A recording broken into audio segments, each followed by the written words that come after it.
E aí galera, tudo bem com vocês? Professor Felipe Rosal na área Química. Meus queridos, como é que tá a preparação do Enem para vocês, hein? Como é que vocês estão se preparando para o Enem? Tá tudo embaraçado, a informação tá toda fora do eixo, elas estão desorganizadas? Calma que a gente chegou, porque aqui você vai pegar o seu 1000. Hoje na nossa aula de Química, a gente vai trabalhar o nosso conteúdo de equilíbrio químico, bicho de 7 cabeças. Rosal, Química, meu Deus, é desesperador, equilíbrio, então, calma, senta aí, assiste todo o nosso vídeo, que você vai sanar todas as suas dúvidas sobre equilíbrio químico. Agora a coisa vai ficar boa! E pra gente começar o nosso conteúdo de equilíbrio químico, a gente vai retomar lá em meados do século XX, meu filho, 1914, 1918, o que é que a gente tinha nesse período? Primeira Guerra Mundial. De um lado você tinha Tríplice Aliança, do outro lado Tríplice Entente. Beleza, meu amigo? Tava todo mundo querendo produzir o quê? Pólvora, combustível, queriam produzir de alguma forma explosivos. E os explosivos são geralmente produzidos através de quê? Do nitrogênio. Ô, meu amigo, bom demais. Vamos todo mundo para o Chile, porque lá no Chile nós temos compostos que são oriundos do nitrogênio, como por exemplo os nitratos, que podem ser convertidos em explosivos. Ei, não esquece não, 1914, 1918, aquele período em que você tinha, por exemplo, o oceano como rota de transferência de matéria, de materiais, de mercado, ele estava assim numa iminência para surgir um bombardeio. Então não era bom você atravessar o oceano para ir lá para o Chile para poder ir em busca desse nitrato. E houve-se a necessidade de obtenção desses compostos de nitrogênio, já que os nitratos que estavam sendo utilizados lá na agricultura começaram a ser desviados para onde? Para a obtenção desses explosivos. Show, meu amigo? Até aí tranquilo. A Alemanha, o Império Alemão de um lado, o Império Russo do outro, e, meu amigo, e a eclosão ali na iminência da Segunda Guerra e a galera produzindo nitrato, e aquele nitrato tornou-se escasso.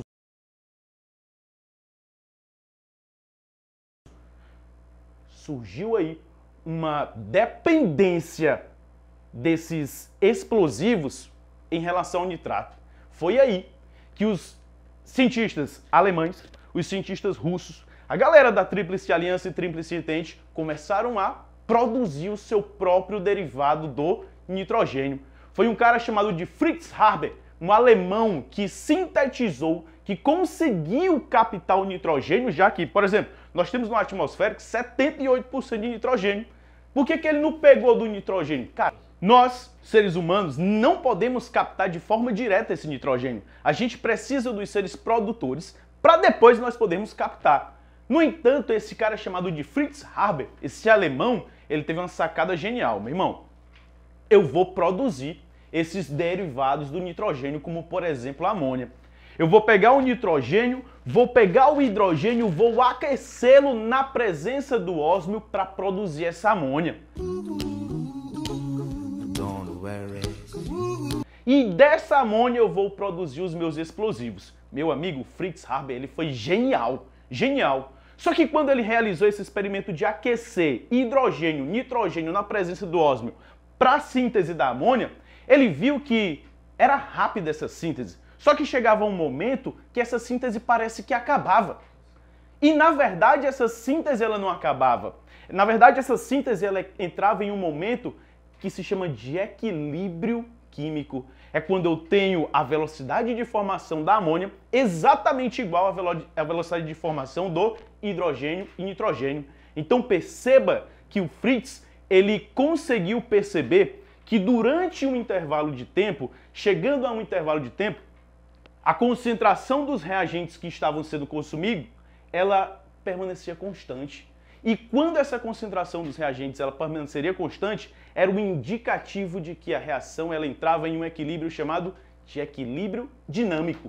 E tudo aquilo que é dinâmico nos equilíbrios é porque ocorrem dois fluxos, um no sentido direto e o outro no sentido indireto ou sentido inverso. Pois bem, aonde é que a gente tem esse equilíbrio dinâmico na química no nosso dia a dia? Eu te digo, sabe quando tu vai pegar um refrigerante, O refrigerante está trincando, geladíssimo. Tu triscou no refrigerante e o refrigerante congelou. Tu abriu o refrigerante congelou. Por que isso aconteceu? Gente, observe. Quando o refrigerante ele tá gelado, trincando assim, sensacional. Tomando refri. Tomando refri. Ele está na iminência de congelar. As partículas estão em uma transição do estado líquido para o estado sólido. No entanto, como as reações elas tendem a um equilíbrio termoquímico e termodinâmico, essas substâncias moleculares, a água, que está no equilíbrio da fase líquida para a fase sólida, ao sofrer uma perturbação externa, como por exemplo, acelerar a colisão dessas partículas que estão no refrigerante, vai fazer com que ocorra uma mudança repentina da substância do estado líquido para o estado sólido. Então perceba que a situação do equilíbrio químico ele pode ser interferido por vários fatores. Vou te dar um outro exemplo. Ácido carbônico é um ácido instável, muito instável. É o ácido que está presente no refrigerante novamente. Você tem um H2CO3. Esse ácido, por ser extremamente instável, ao ser formado, imediatamente ele se decompõe em gás carbônico e água. Mas, como ele encontra-se em equilíbrio, o sentido oposto da reação também acontece, onde você tem a água e o gás carbônico se combinando para poder formar o ácido carbônico. E perceba, tudo o que eu estou lhe dizendo está acontecendo em um sistema fechado. É um sistema em que você não tem troca de matéria com o meio. A única coisa que você tem é troca de energia na forma de calor. Porque se nós tivermos um sistema aberto, nós iríamos perder matéria. E se ocorre a perca de matéria, não ocorre equilíbrio químico. Daí o que é que você vai fazer? Abrir o refrigerante. Quando você abriu o refrigerante, o que foi que aconteceu com a pressão? A pressão lá dentro do refrigerante é gigantesca, muito alta. Mas quando você abre aquele refrigerante, você ouve aquele tss. O que é aquela zoadinha? É o gás carbônico, que estava solúvel no líquido e por mudança de pressão, o que foi que aconteceu? O equilíbrio químico entre ácido carbônico e gás carbônico e água foi alterado.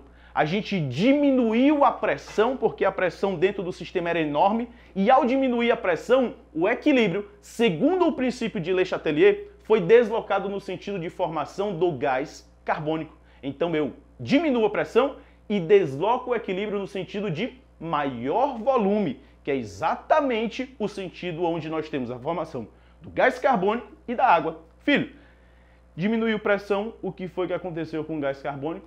Saiu. Tanto é que, se você deixar aquele refrigerante aberto por muito tempo, você vai perceber que ele vai começar a perder o gosto. Por que ele vai perder o gosto? Porque o gás carbônico vai começar a sair. E quem dá o gosto a isso, geralmente, apesar de ser um gosto artificial, é o próprio gás carbônico. Beleza? Então você tem aí uma perturbação do equilíbrio químico. E segundo o princípio de Le Chatelier, todo equilíbrio químico ele sofre uma modificação ao sofrer uma perturbação externa, seja ela alterando a concentração de reagentes ou produtos, seja ela modificando a sua pressão ou a sua temperatura. Então, o que é que a gente já pode observar no caso do refrigerante? É que toda vez que você tem uma alteração na pressão de tal forma que você diminui a pressão, o equilíbrio desloca-se no sentido de amenizar essa interferência, que é exatamente no sentido de maior volume. E o contrário também é verdadeiro. Aumentou pressão, pelo princípio de Le Chatelier, desloca-se o equilíbrio no sentido de menor volume, ou seja, menor número de mols entre reagentes e produtos. Outro fator que vai deslocar o sentido do equilíbrio químico é o calor. Você que usa óculos e que tem um óculos que quando você está no meio onde a claridade é menor e ele torna-se mais transparente, mas quando você entra em contato com um ambiente aberto e o sol ele bate direto no seu óculos, o que é que ele faz? Ele muda de cor. Esse efeito ele é chamado de efeito fotocrômico dos óculos. Esse efeito fotocrômico ele é um efeito que nós temos um equilíbrio químico entre o cloreto de prata e o cloro e a prata. Como é que eu tenho o equilíbrio entre esse cloreto de prata, o cloro formado e a prata? Gente, nós temos o AgCl, que quando ele entra em contato com a insolação, com a radiação, esse AgCl ele vai se decompor em prata fundamental e cloro. Essa prata fundamental, quando entra em contato com o Sol, ela vai se espalhar pela lente dos seus óculos, o que vai tornar os seus óculos mais escuros. No entanto, quando você vai para um ambiente que tem menor luminosidade, ou pelo menos que não consegue captar tanta radiação solar, você tem a volta dessa reação. Você tem a volta da formação do cloreto de prata, que é uma substância que deixa a lente dos teus óculos incolor, beleza? Então perceba, quando o cloreto de prata ele absorveu o calor, ou seja, aumentou a temperatura do sistema que está ali nos teus óculos, o equilíbrio químico ele foi deslocado no sentido de produção da prata fundamental. Essa prata tornou a lente dos teus óculos escuras e no momento em que tu deixou de entrar em contato com o Sol e voltou para um ambiente fechado, aquela prata, por ser submetida a uma diminuição de temperatura, voltou o seu equilíbrio no sentido oposto de formação do cloreto de prata que, mais uma vez, deixou os teus óculos transparentes. Beleza? Então, observe, você que ficou aí até o final, segura essa dica, meu filho. Segura essa dica para tu pegar até o 1000.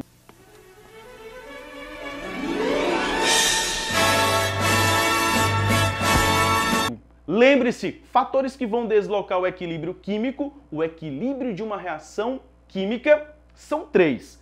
2 foram mencionados de forma show. O primeiro, temperatura, ele altera o sentido do deslocamento do equilíbrio. O segundo fator vai ser a concentração de reagentes e produtos. Quando você aumenta a concentração de um reagente, o equilíbrio é deslocado no sentido de consumir aquilo que foi aumentado. E o outro fator que vai alterar o sistema em equilíbrio é a pressão. Aumentou a pressão, deslocou o sentido de menor volume. Diminuiu pressão, desloca no sentido de maior volume. Ok, gente?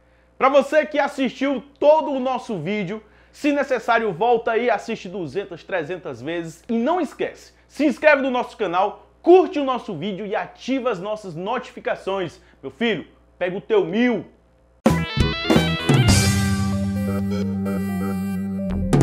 Não esquece, cara. Não esquece. Se inscreva no canal, assina lá, ó. Clica no sininho que tá abaixo e curte a nossa página, beleza? Faltou o pega teu meio, papai. É porque, deixa eu ler. É porque eu olhei e fiquei com medo de ficar o olho pra cima.